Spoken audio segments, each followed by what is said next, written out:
Əqrəb mövsümünü dönüş nöqtəsi hesab eləyirsiniz?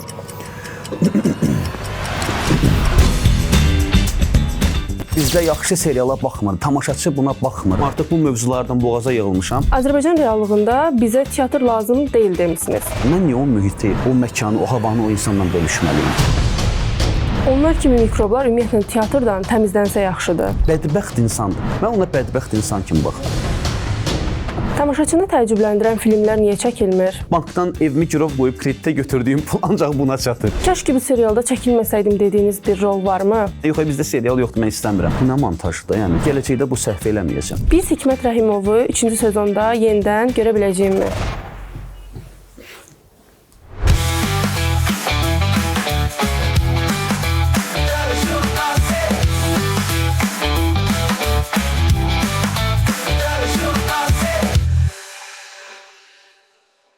Son vaxtlar Əqrəb mövsümü serialı ilə adından söz etdirən aktyor Rövşən Məmmədli qonağımızdır. Xoş gəlmisiniz Rövşən bəy. Salam, xoş gördük. Çox sağ olun dəvətinizə görə. Aktyorluqla yanaşı biz bilirik ki, siz dublyajla da məşğul olursunuz. Bir dublyaj sənətçisi olaraq Azərbaycanda dublyaj edilən filmləri nə dərəcədə keyfiyyətli hesab eləyirsiniz? Bir dəfəlik desək ki, bütün hər şey gözəldir, bütün hamısı dublyajın gözəldir, o da düzgün olmaz. Dublyajın yaxşı təqdim edən kanallarımız var hal-hazırda. Biz burada ictimai televiziyanı, AzTV-ni, Dövlət televiziyasını, hal-hazırda Space televiziyasını göstərə bilərik. Yəni, mən ona görə yox ki, mən onlarla əməkdaşlıq edirəm. Mən həm də aktyor kimi fəaliyyət göstərirəm. Digər kanallarda da qənaət bəxşdir, amma tam istədiyimiz səviyyədədir deyə bilərikmi? Deyə bilmərik. Ayrbey Günəşi misal, Ayrbey Günəş də uşaq kanalı. Bəli. Misal üçün onu göstərə bilərəm ki, o uşaq kanalı olaraq orada dublyaj çox aşağı səviyyədədir və bizim valideynlərin də, uşaqların da ən narazı və baxmaq istəmədiyi kanallardandır. Bəziləri məcburi başqa dil bilmədiyi üçün baxırlar və o uşaqlarımızın danışığını, zövqünü çox korlayır. Son müsahibənizdə Azərbaycan reallığında bizə teatr lazım deyil demisiniz. Nə üçün belə düşünürsünüz? Sizcə bu millətə mi teatr lazım deyil, yoxsa tamaşaçının səviyyəsi aşağıdır teatr üçün? Yox, bilirsiniz, tamaşaçının səviyyəsi aşağıdır, tamaşaçıya lazım deyil fikri deyil. Mən bilmirəm nəyə görə bu müsahibədə verdiyim cavabdan bu fikir formalaşıb sizdə. Ya da bəlkə sadəcə biraz konflikt yaratmaq üçün verirsiniz bu sualı. Yox, mən heç bir halda tamaşaçını qınamıram və qınamağın da tərəfdarı deyiləm. Bizim tamaşaçı, bəli, özümüzə qarşı əzazil ola bilər, amma çox zövqlü tamaşaçıdır və ona yaxşı məhsul təqdim etdikdə onun bəhrəsini də təqdim eləyən görür. Necə ki, misal üçün, Əqrəb mövsümündə biz bunu görürük. İndiyə kimi bu fikir yox idi ki, yox, bizdə yaxşı seriala baxmır, tamaşaçı buna baxmır da. Bu ifadəni deyən nə qədər adam var idi, nə qədər sənətçi var idi.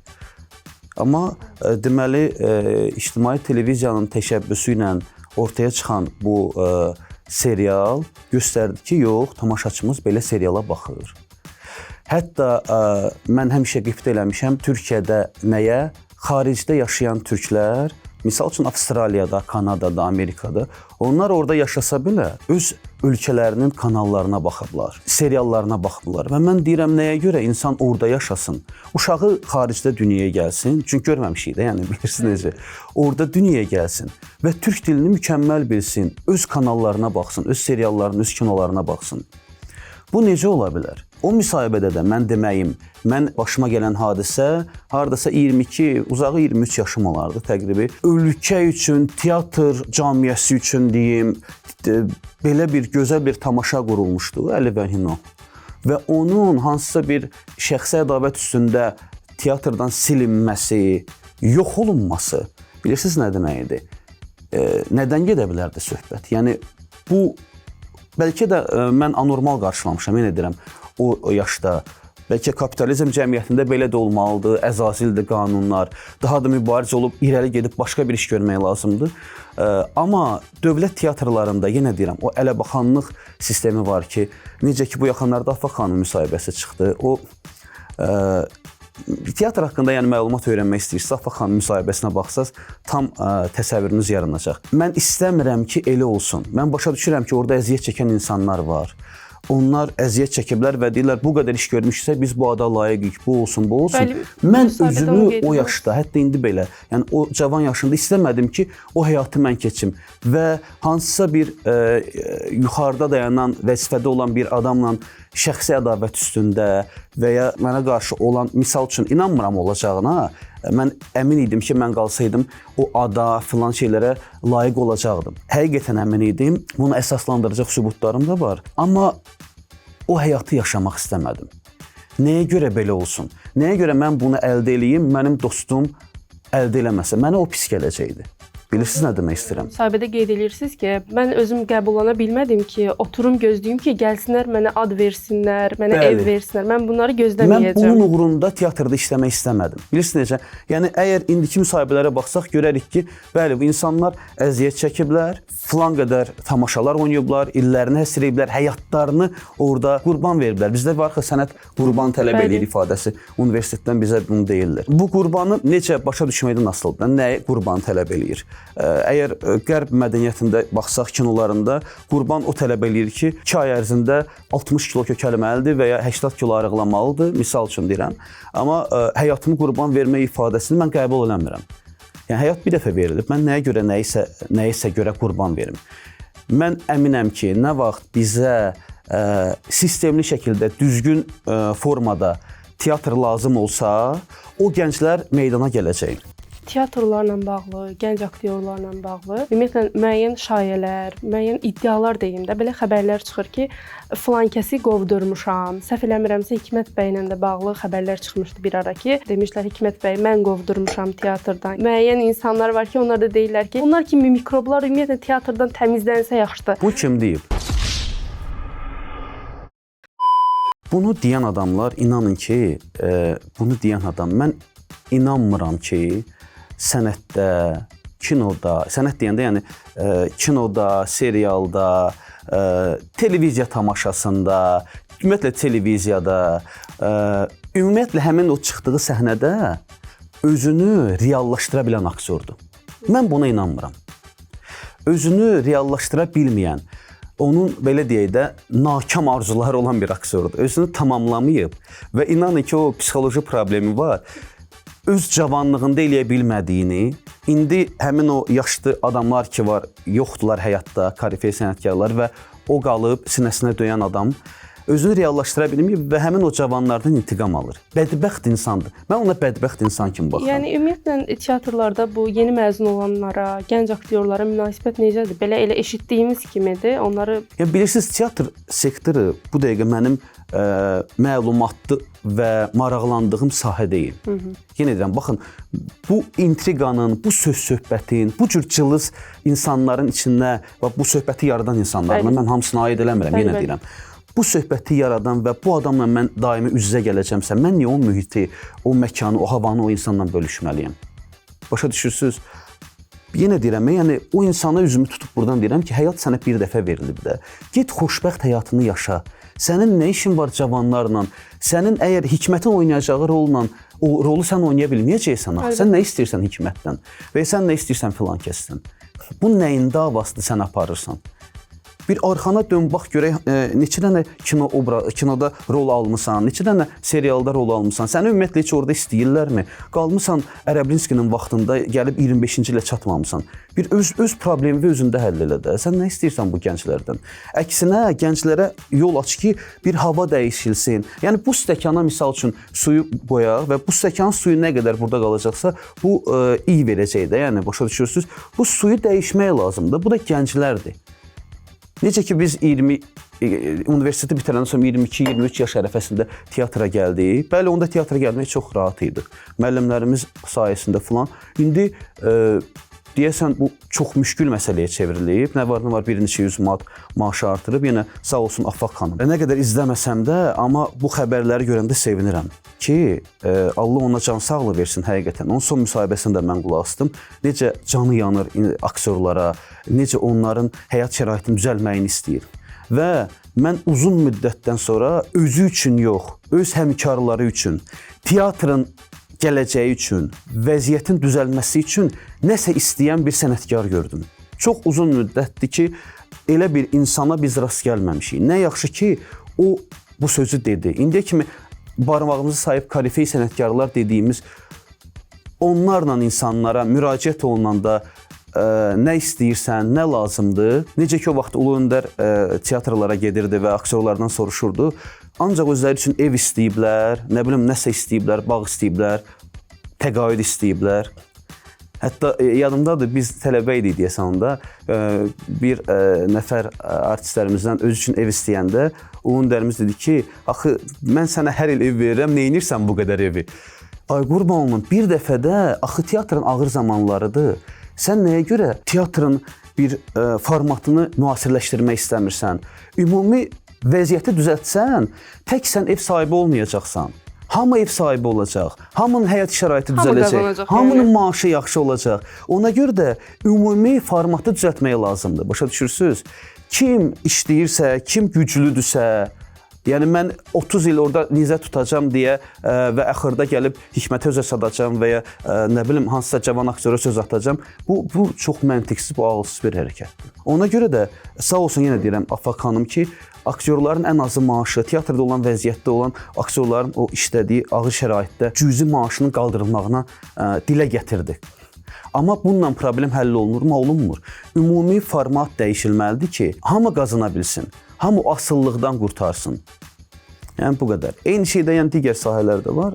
Sağlıq olsun, yəqin ki, gələcəkdə düzələr. Son dövrlərdə çəkilən seriallarda elə sizin özünüzün rol aldığı Əqrəb Mövsüm olsun və yaxud da Vətəndaş A olsun, adlarından söz etdirə biliblər və izləyicinin də xoşuna gəlib bəyənilən seriallar olublar. Amma eynisini filmlər barədə deyə bilirikmi? Demək olar ki, yox. Tamaşaçını təəccübləndirən filmlər niyə çəkilmir? Niyə yaxşı filmlərimiz olub axı? Yəni müstəqillikdən sonra siz nə qədər kinoteatra gedən insansız bilmirəm, amma ən son dövrə aidliyim mən Orxan Mərdan və Taleh Yüzbəyovun Zəhər Tuluğu filmi idi deyəsən. Bəli, onu bilirəm. Tragikomediya idi, çox gözəl kino idi, çox gözəl film idi.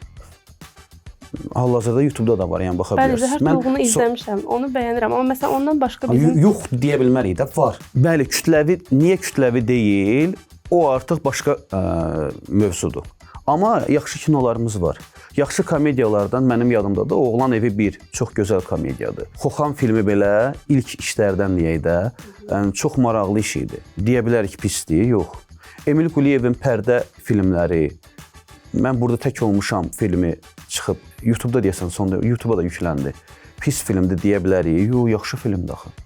Yəni düşünürsünüz ki, təəccübləndirən filmlər var, amma yetəri qədər deyil. Təəccübləndirən deyəndə yenə deyirəm, o zövq söhbətidir. Məni misal üçün mən də istəyərdim ki, Avatar kimi film çəkilsin. Daha bir fərqli mövzuya. Kosmos haqqında da misal üçün deyirəm, yəni Azərbaycanda film çəkilsin. Azərbaycanın kosmos haqqında film baxışı maraqlıdır. Necə ola bilərdi? Məsələn, məni təəccübləndirə bilər bu. Amma ailə məişət mövzusunda, komediya mövzusunda, yəni o qədər uzun müddət olan boşluqdan sonra bunların çəkilməyi və insanların öz hesabına, ondan sonra nə bilim hardansa pul tapıb, evini girov qoyub, öz şəxsi təşəbbüsü hesabına çəkdiyi filmləri, yəni bu çox böyük işdir, yəni bunu qiymətləndirməmək olmaz. Əslində sualın məğzi də elə oydu ki, biz ailə məişət mövzusunda görürük, komediyalarda görürük, amma belə daha fərqli bir janrlarda. Ya fərqli janr nəyə deyirsiniz? Yəni özünüz belə dediniz ki, yəni bir Azərbaycanın kosmosla bağlı çəkdiyi bir filmə ümumiyyətlə bir tamaşaçının bir rəyini bilmək istəyirsiniz və yaxud da yəni biz onu çatmalıyıq axı. Yəni bizim büdcəmiz əgər buna ancaq çatırsa. Yenə də büdcə problemi. Bəli, büdcə, yəni mənim bankdan evimi girov qoyub kreditə götürdüyüm pul ancaq buna çatır. Mən o cür yəni işə girə bilmirəmsə, mənim nə günahım var, mən nə edə bilərəm? Ola bilər ürəyimdən keçsin. Amma mən ora gəlib çatmalıyam da. Bir sabah misal üçün prodüser Dursun müharibə haqqında film çəkmək istəsin. Buna nə qədər texnika, nə qədər avadanlıq lazımdır? Nə qədər kütləvi səhnə üçün aktyor lazımdır? Yəni mən hansısa bir mövzu müharibə filmi olsun, 2 nəfərin səngərdə elədiyi söhbətdən danışmıram.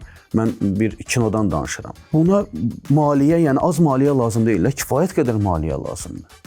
Yəni belə deyim də, əgər təsəvvür eləyin, orada əziyyət çəkən aktyor sürünəcəksə, falan, nə bilim, onun bir qarşılığı olmalıdır da. Mən demirəm, biz artıq aktyorlar inanın ki, belə mövzularda qanararı ikinci plana atırlar ki, gəlin bu mövzuda da mən çəkilim də. Yəni axı yaş gedir və sən reallaşdırmaq istədiyin bir arzuların var, oynamaq istədiyin rollar var. mən nəyə görə Qarabağ haqqında filmdə yaxşı bir rol oynamayım? Yəni başa düşdünüz? Bunu istəyirsən oynayasan və maddiyyat ikinci plana keçir. Mən buna razıyam, amma bunun da bir, yenə deyirəm, 100% olmasa bir 50% ödənişi olmalıdır ki, axı mən o dövrdə evdəkiləri az qoyub gedib orada işləyə bilmərəm, yəni başa düşürsünüz? Söhbət bundan gedir. Kaş ki bu serialda çəkilməsəydim dediyiniz bir rol varmı? Ola bilər peşman olduğum, amma ondan da nəticə çıxardıb, onu mən bilirsiniz necə, o cür yanaşma tərzim o cür deyil də. Təcrübə kimi baxırsınız. Bəli, mən bu səhvi elədim və bu mənə dərs oldu ki, mən gələcəkdə, yəni nə yaxşı ki bu yaşımda elədim. 10 il sonra eləmədim, 5 il sonra elədim. İndi gördüm bu səhvi indi elədim və mən gələcəkdə bu səhvi eləməyəcəm. Artıq buna yol verməyəcəm. O mənə vaxtında dərs oldu. Yəni bu tək mənə aid deyil. Bütün sənətdə olanlara bu və ya başqa formada bunu yaşayırlar.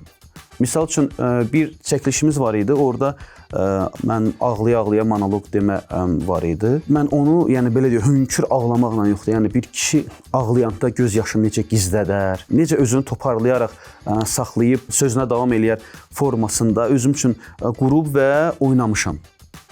Birinci dublum alınmadı. Axıra kimi oynadım və ikinci dublun çəkilməyini istədim ki, bu alınmadı.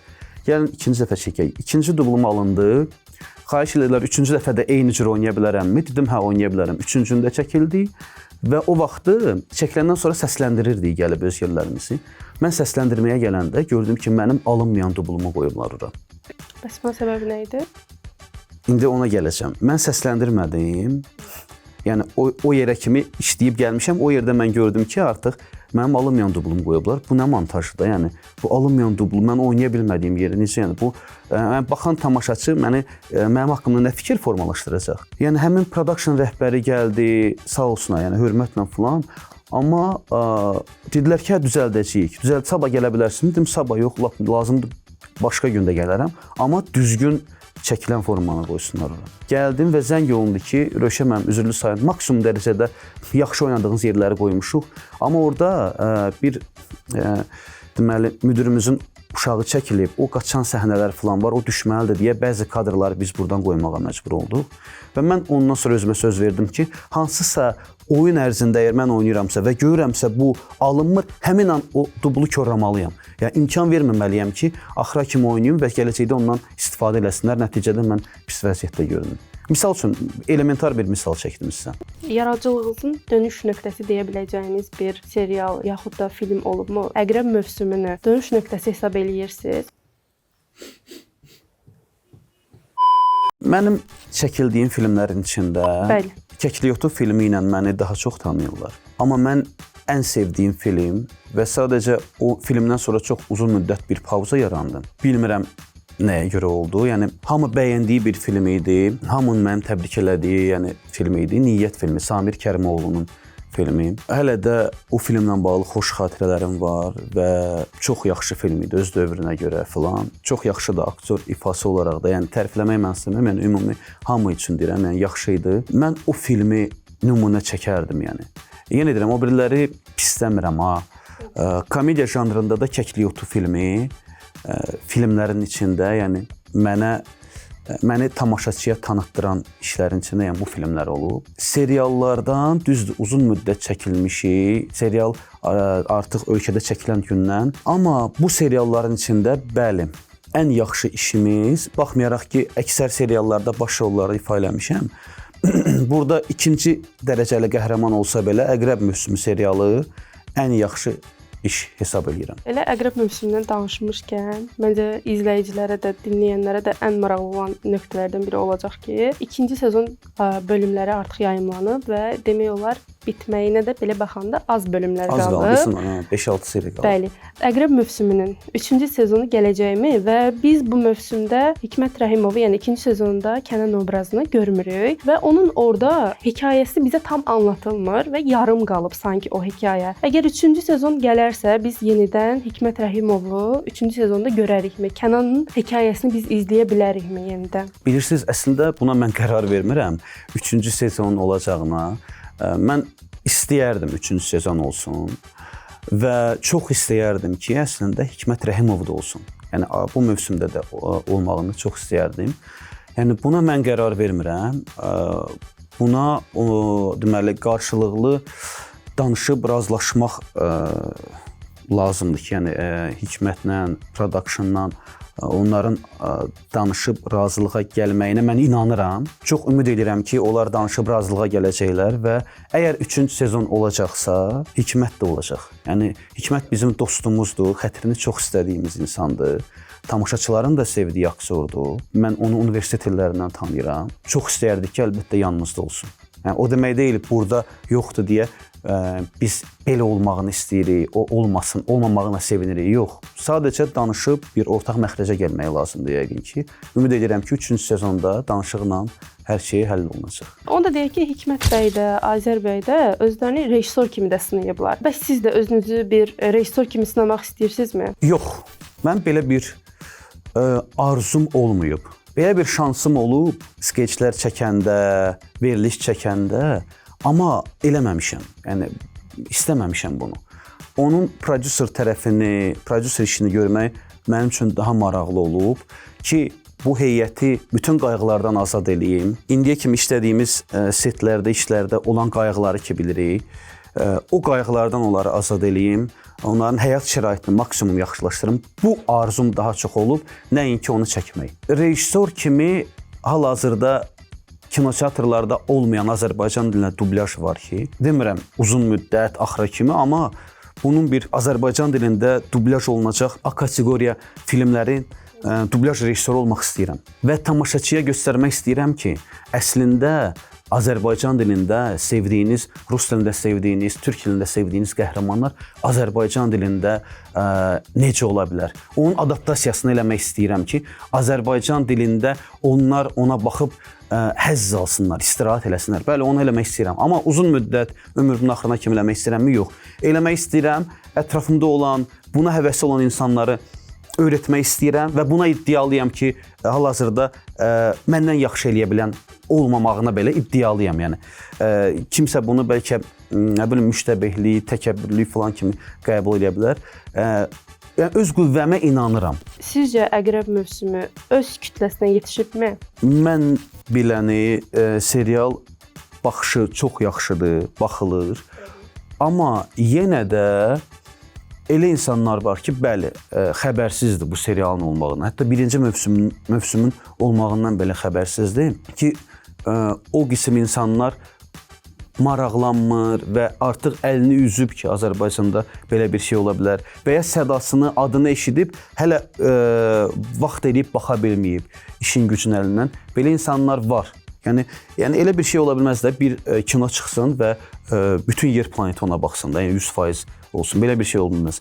Amma çoxluq olaraq bəli, bu serial mənə elə gəlir ki, öz tamaşaçı kütləsini toplaya bilib, sevənlərini toplaya bilib və artıq onlarda o ümid işığını yandıra bilib ki, Azərbaycanda belə bir serial, belə bir məhsul ola bilər.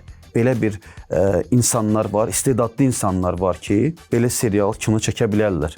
Hələ hər şey itirilməyib, biz bunu eləyə bilərik. Bu serialdan sonra biz sizi, yəni tamaşaçılar, izləyicilər sizi necə bir serialda, filmdə, necə bir rolda görə bilərik? Yeni hansı bir layihələriniz var? Növbəti layihəmiz indi o yəqin ki, bilmirəm nə qədər vaxta çıxar. Tağıyev filmi var. Onun 4-cü seriyasında Topçubaşov obrazını deməli mən ifa eləmişəm. Mənim üçün misal üçün maraqlı, belə deyək, öz simamda yox da fərqli bir tarixi şəxsiyyəti canlandırmışam. O mənim üçün çox maraqlıdır. O da yəni inanıram ki, uğurlu işlərdən biri olacaq.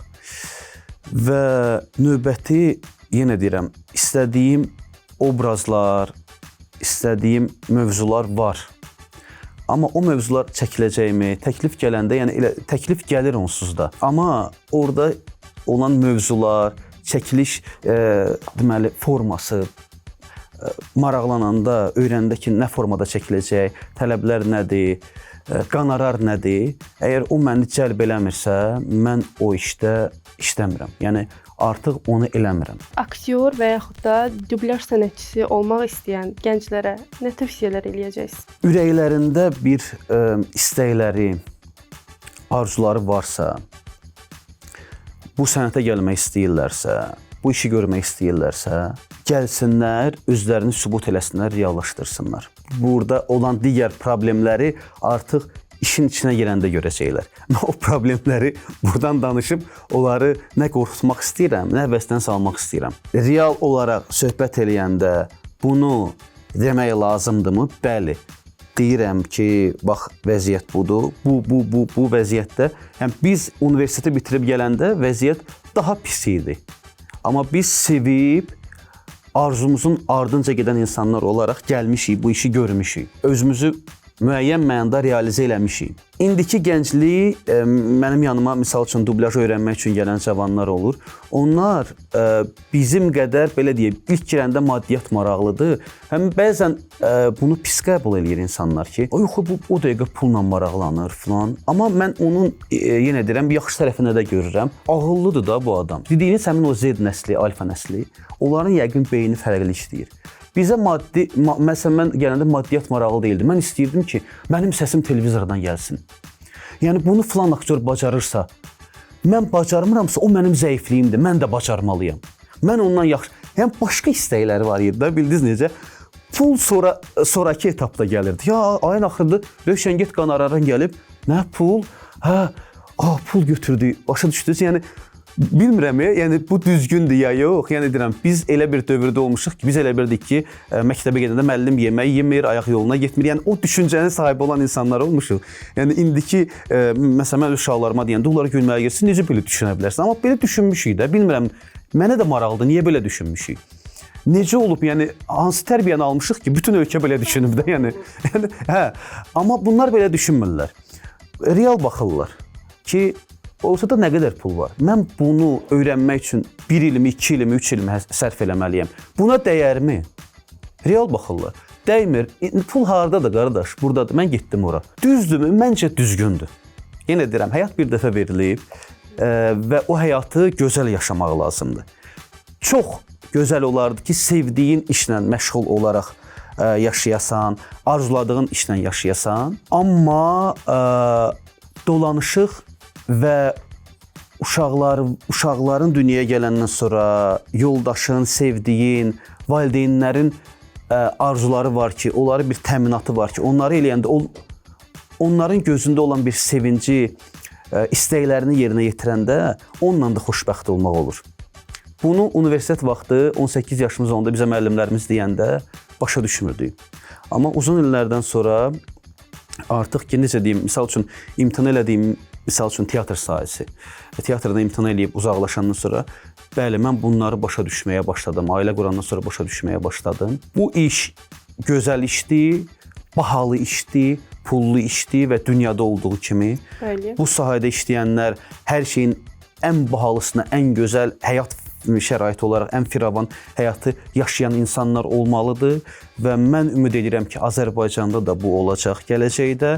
Əgər həmin o zəmin, həmin o şərait yaradılsa, iş mühiti yaradılsa, yaxşı olacaq və onda görəcəksiniz ki, ortaya nə qədər həvəsli gənclər çıxacaq. Arzusunu bu üzrə reallaşdırmaq istəyən, valideynləri yolunu kəsməyən, ay oğul burada pul yoxdur, gəl ağlığı başına yığ, gəl IT sahəsinə get deyə insanlar, yəni bu sözü deməyəcəklər. Gələcəklər onlar bu sahədə özlərini reallaşdıracaqlar və dediyiniz həmin o kosmosla bağlı, belə deyim, artıq yəni bu cür filmlərimiz çoxalar.